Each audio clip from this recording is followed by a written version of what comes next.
Bonjour à tous, on se retrouve aujourd'hui pour le réenregistrement du 3e live de l'été 2025 sur la construction de séquences. Nous parlerons des documents annexes qui tournent autour de la séquence, du cœur de cette séquence, de ma recette personnelle pour y arriver, et de 3 petits points qui peuvent être importants, la problématique de séquence, le processus d'apprentissage du point de vue des élèves et la version numérique de votre séquence. Une première vidéo existe sur notre chaîne YouTube sur la construction de séquences qui est plus rapide, qui se consacre uniquement à la recette et aux ingrédients si vous le souhaitez. Ce matin, on parle donc de construction de séquences. La construction de séquences, c'est ce que je préfère dans notre métier et j'ai réussi au fur et à mesure des années à trouver une recette qui fonctionne quasiment à chaque fois et souvent on me la demande. Donc je vais vous exposer ma recette magique pour réussir à faire une séquence. En plus, je veux non seulement de la structure dans ma séquence elle-même, mais de la structure dans ma préparation et de la structure dans le rangement de cette séquence. Parce que, comme je vous le disais de nombreuses fois sur le blog, moi je ne veux pas perdre de temps, il est hors de question que l'année suivante je cherche des trucs, donc il faut que ce soit rangé comme il faut, que ce soit étiqueté, nommé comme il faut, pour que l'année d'après, si vraiment j'ai bien aimé cette séquence et que je veux la refaire, même pas forcément telle quelle d'ailleurs, mais que je veux retrouver un truc, je vais tout retrouver, et dans l'ordre, et bien classé.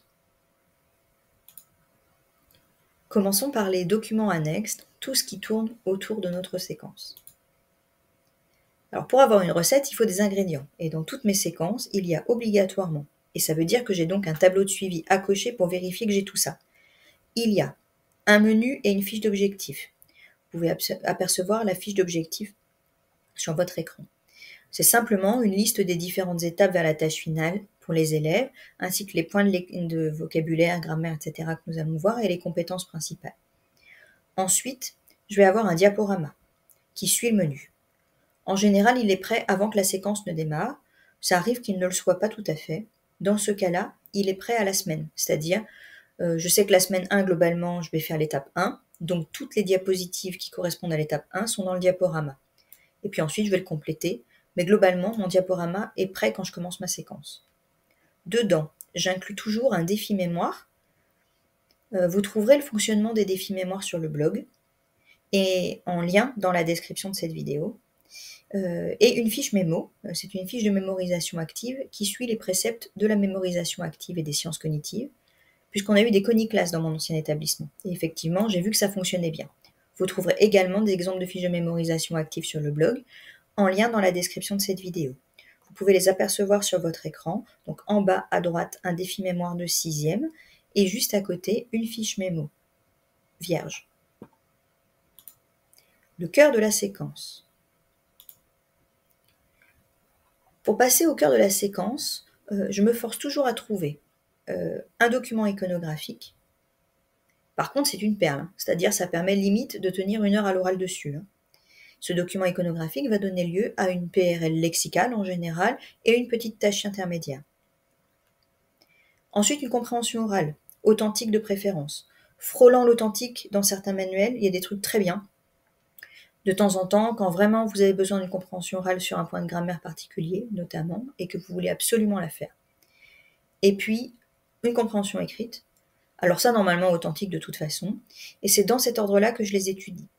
C'est-à-dire, d'abord, on va défricher le thème et globalement, le vocabulaire sur lequel on peut s'appuyer. Qu'est-ce que connaissent les élèves dessus, quelle grammaire ils connaissent déjà, etc. Ensuite, on va écouter quelque chose qui va nourrir la banque de lexique qu'on avait déjà sur ce thème, qui va la compléter et puis qui va faire apparaître un point de langue. En général, je dirais la première marche, comme par exemple sur Present Perfect, on aura have been dessus. Beaucoup de have been. Comme ça, on comprend le concept. Et puis, dans la compréhension orale et écrite, on va avoir du present perfect, mais avec plein d'autres verbes. Et puis, potentiellement, un petit since et for qui se seront cachés dans la compréhension écrite. Ce qui fait que ma compréhension orale va donner globalement lieu à d'abord une PRL simple et une tâche intermédiaire orale. Et ma compréhension écrite va donner lieu à une PRL plus complexe qui vient compléter la PRL de la compréhension orale et qui va donner lieu à une tâche intermédiaire écrite. J'essaie toujours d'intégrer 2 choses dans ma séquence. Il me faut un pair work et un rituel. Ce qui fait qu'on me demande souvent comment je fais pour tenir 9 à 10 séances. Eh bien, globalement, semaine 1, si on prend un exemple en 5e, 4e, 3e, puisqu'on est avec des semaines qui se ressemblent, 3 séances par semaine, on a séance 1, découverte du thème avec le document iconographique. Séance 2, complexification. Et première tâche intermédiaire qui est en général basée sur le lexique. Ça peut être un poster, un Pictionary, des choses comme ça. C'est-à-dire, ça c'est toujours en semaine 1. Fin de semaine 1, début de semaine 2, on va travailler en compréhension orale. Donc, on écoute sur la première séance. Deuxième séance, PRL. Évidemment avec exercice, etc., mise en bouche, et le PAWEC va intervenir à ce moment-là. Tâche intermédiaire orale sur la 3e séance. On est à séance 5, là. Ça peut être un petit truc enregistré, une petite présentation, préparer un petit dialogue, etc. D'accord ? Si mon PAWEC a bien fonctionné, je vais le complexifier et le transformer en tâche intermédiaire. Ensuite, fin de semaine 2, début de semaine 3, on est sur la 3e phase, donc compréhension écrite, avec d'abord on lit, ensuite la séance suivante PRL, c'est-à-dire études, analyse et exercice, et mise en mots. En général, ils ont à fabriquer des phrases. Et puis ensuite, tâche intermédiaire écrite, voire tâche finale si elle est difficile. Si vraiment j'ai besoin de déborder sur la semaine 4, c'est uniquement pour la remédiation et l'évaluation finale. Mon évaluation finale, c'est souvent une évaluation finale de compréhension orale ou de compréhension écrite, avec un petit bout de PRL et un petit bout de culturel. Donc on est à 9, 10, 11 séances grand maximum. Et je sais que certains ont l'impression d'aller trop vite quand ils font ça. Mais en fait, ce qu'on veut sur une CO ou une CE, c'est que nos élèves, ils aient compris, puis qu'ils produisent. Pas qu'ils se mettent à comprendre 3 ou 4 documents différents. Ce qu'on veut, c'est qu'ils produisent, qu'ils apprennent quelque chose et qu'ils se l'approprient. Donc, je limite volontairement le nombre de documents. Et je ne les limite pas pour cette seule raison, mais je les limite également parce que souvent, on va avoir des séquences trop longues. Alors, il y a des gens qui aiment beaucoup avoir 50 documents dans une séquence, ou 30, ou 10, et en plus, ils ne savent pas comment faire le choix. Moi, j'ai choisi de faire les choses à l'envers, justement parce que je faisais partie de ces gens. C'est-à-dire que si je cherche un thème et que je vais sur Internet, je vais trouver au moins 20 trucs qui me plaisent. Et je me dis, oh, ça serait bien dans ma séquence. Et puis finalement, je me retrouve avec une séquence qui durera 8 semaines. C'est horrible, je m'ennuie. Eux aussi s'ennuient. Je m'enlise, eux aussi. Et donc, ça ne sert à rien. Et au final, mes documents que je trouvais si super, au bout d'un moment, j'en peux plus. Et puis, hop, je les fais vite fait, etc. Parce que, voilà, j'en ai marre. Alors, quand je trouve vraiment des documents qui m'intéressent, et que je me dis, oh, dommage, ça rentre pas. Souvent, en fait, c'est parce qu'ils reprennent la même chose que l'autre. Par exemple, je les aime bien tous les deux, mais voilà, c'est 2 vidéos qui apportent pas plus l'une que l'autre. Dans ce cas-là, je fais une espèce de classe puzzle. La moitié de la classe écoute la vidéo 1, l'autre moitié la vidéo 2. Et puis hop, on échange les informations. Soit je me dis, oh c'est top, je la mettrai l'année prochaine. Donc je l'étiquette et je la range dans mon dossier dont on parlera juste à la fin de cette vidéo. Donc voilà, ça c'était pour les ingrédients. Passons à la recette. Ensuite, quand vous cuisinez, vous avez besoin des ingrédients, mais vous avez surtout besoin de la recette. Pareil, mes ingrédients suivent évidemment une recette. Tous mes ingrédients sont orientés sur le même thème culturel. Ça veut dire qu'avant, j'ai trouvé un thème culturel qui m'a plu. Mais comme on disait la semaine dernière dans la progression, finalement, si vous voulez travailler sur l'Écosse, par exemple, vous pouvez travailler sur n'importe quel point de langue que vous voulez, et n'importe quel point de lexique.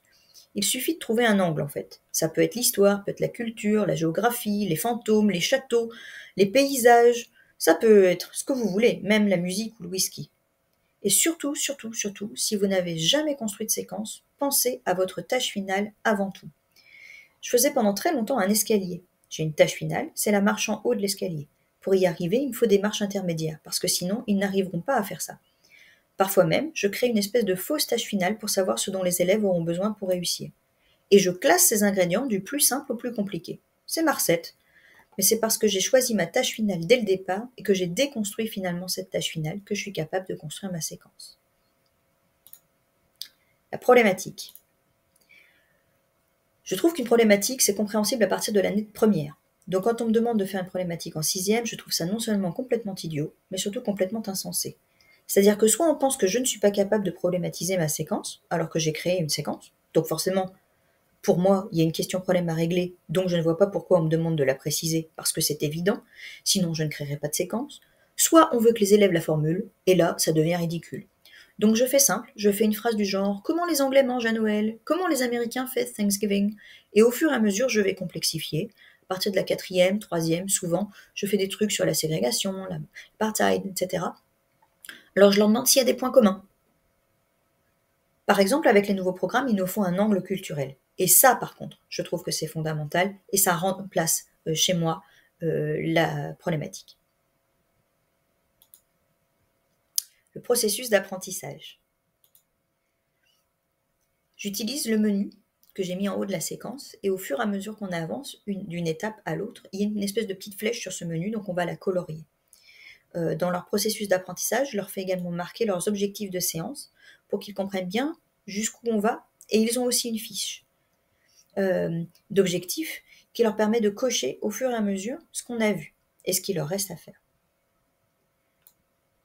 On va apprendre ci, on va apprendre ça, donc on a appris ci, on a appris ça, on doit faire une compréhension écrite. Pour l'instant, on ne l'a pas faite, donc c'est sans doute la prochaine séance. Voilà. Ça leur permet de visualiser leur processus d'apprentissage. La version numérique. Alors, on m'a demandé plusieurs choses. On m'a demandé quel support utiliser pour la création de documents. Alors, si vous me connaissez depuis longtemps, vous savez que moi, j'utilise PowerPoint, c'est mon meilleur ami. Je crée tout sur PowerPoint, quel que soit le type de document. Fiches, flashcards, vidéos, illustrations, PowerPoint, tableaux, diaporamas, tout. Je fais tout sur PowerPoint. Il y a aussi un article détaillé avec des tutos sur comment utiliser PowerPoint sur le blog. Et une dernière chose, on va parler rangement numérique. J'ai un Drive, un Google Drive, un disque dur externe et une clé USB. Ça veut dire que j'ai 3 sauvegardes. Ma clé USB, c'est celle qui voyage. Mon disque dur ne bouge pas de la maison.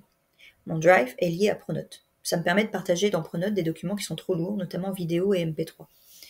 Donc je les mets sur mon Drive et je mets le lien sur Pronote. Chaque séquence égale un dossier et 3 sous-dossiers. Document modifiable, document définitif, et le troisième, il y a marqué « Autres années ». Et dans « Autres années », il y a encore 2 sous-dossiers, avant et plus tard. Avant, c'est mon backup des années précédentes. Je n'ai pas forcément réutilisé tous les docs, mais je ne les supprime pas. Ils sont là, je les mets là-dedans. Et j'ai aussi le dossier pour l'année d'après. Comme ça, l'année d'après, je dis « Oh tiens, je me rappelle de cette séquence, je vais changer la vidéo ». Dans les documents modifiables, tout est en PowerPoint.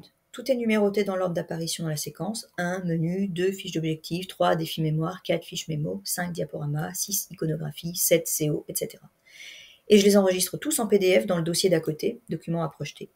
Sur ma clé USB, il n'y a que les documents à projeter et les audios et vidéos. Évidemment, je n'ai pas toutes mes archives des années passées sur ma clé USB.